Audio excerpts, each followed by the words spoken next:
মামনি, হুম। তোমার নাম কি? আমি আদা। এদিকে দেখাও। তুমি কি একটু চড়া বলতে পারবে? বলো দেখি। কেনে কেনে আমি কুকা। মাটি কেনে আমি আদা। এদিকে এদিকে এদিকে আর সুন্দর করে বলো। কি বলছো? ওখানে কেড়ে আবার বলো, দেখে এদিকে এদিকে। ওখানে কেনে আমি কুকা। হুম মাটি কেনে হুম আমি জাগা। হুম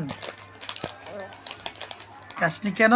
বাচ্চানো নাতে কুকা। এদিকে দেখা বলো, এদিকে এদিকে। হুম বলিসনি কেন? এনে কেন ওরে বাবা। ওরে বাবা, তোমার হাতে এটা কি? যা। দেখাও, এটা কি? ঠিক। চিপ। হুম এটা খাও। হুম। এটা খাইলে দাঁতে পোকা হয়? দাঁতে পোকা হয় না? হবে, দাঁতে পোকা হবে। কেউ না, কেউ না, কেমন না, কেউ না, কেউ না, কেউ না, দাঁতে পোকা হবে।